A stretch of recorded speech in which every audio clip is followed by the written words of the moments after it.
You know that moment where you clear a bunch of trees to make space for your next farmer build? You could try slash and burn, where all you need to do is to set your land on fire and wait for the land value to drop from full price to clearance. All jokes aside, in real life, slash and burn practice comes with pretty serious consequences to the land, soil, and environment, and people. So, why is it still a common farming practice? In this Minecraft Explains episode, we are going to talk about what slash and burn culture is and how it affects us. Slash and burn can be considered an ancient practice. It's been around for centuries as a part of traditional shifting agriculture, where they deplete all the nutrients in one plot of land before moving to another. Many countries still adopt these farming practices, utilizing leftover nutrients from the ashes for fertilization. Now, just because it is an accepted practice in the past doesn't mean that we need to accept it now. In the 21st century, slash and burn practices result in permanent deforestation, have detrimental impacts on humans and the environment, and are extremely unsustainable.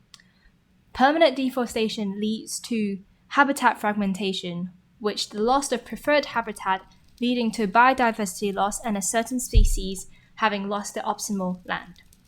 Modern slash and burn also creates significant CO2 emissions as trees absorb and store atmospheric carbon through photosynthesis. Deforesting these trees through slash and burn releases all the stored carbon back into the atmosphere, which renders all trees' hard work completely useless. Imagine you're that tree, slaving away, eating up all that atmospheric carbon so that humans can breathe, and then some random guy decides to rewrite all your hard work because they think that you should get lit, figuratively and literally. Like, come on, man. It's the opposite of what we need. Okay, now that I'm done personifying a tree, let's move on to the human impacts. As you can imagine, burning trees releases things into the atmosphere, one of which is isoprene, a volatile organic compound, or VOC, commonly emitted by plants. This particular type of compound reacts with secondary pollutants like surface ozone to create haze. These haze can contain a bunch of chemicals and compounds such as lead, aluminium, hydrocarbons, endotoxins, and toxic trace metals like copper, chromium, and iron. Especially with how small these particles are, inhaling them wouldn't be nice for your health. Their effects may range from respiratory diseases like asthma, bronchitis, to lung cancer, and we don't want that. So what? What do we do with all this information? What is the action? We could all hold little signs that says, "Stop burning trees down, you bozo," or an angry tweet saying that we demand sustainable palm oil because slash and burn is most common in palm oil plantations. Solution? We talk. We demand. We get loud. We scream on the top of our lungs saying, "Stop getting lit before we get hit."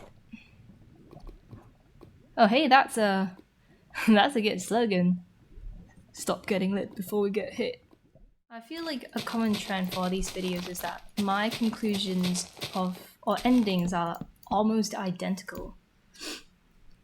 A call to action, a call to discuss, God, my frames are bad, and talk about important global issues. But I feel like maybe I should try leaving some of the conclusions up to you.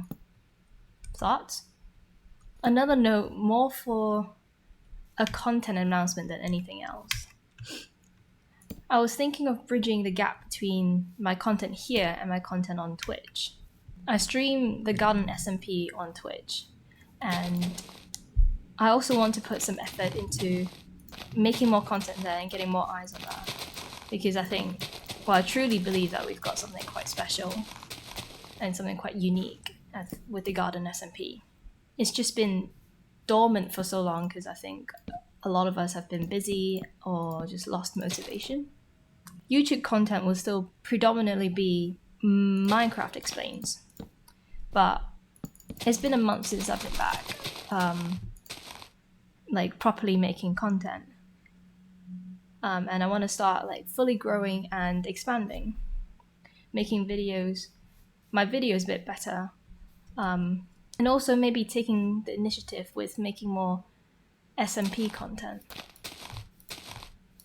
I also want to start speedrunning, or at least learning how to. So my attention might be diverted there as well. But yeah, these videos definitely come first. I guess my point with all this yapping is that I'm thinking, what would people be interested with, like maybe a Discord server to bridge these content together? I know I don't really have that much of a returning audience, but I really do want to link, at least have a connection between my Twitch and my YouTube, because currently it feels like it's just two different channels.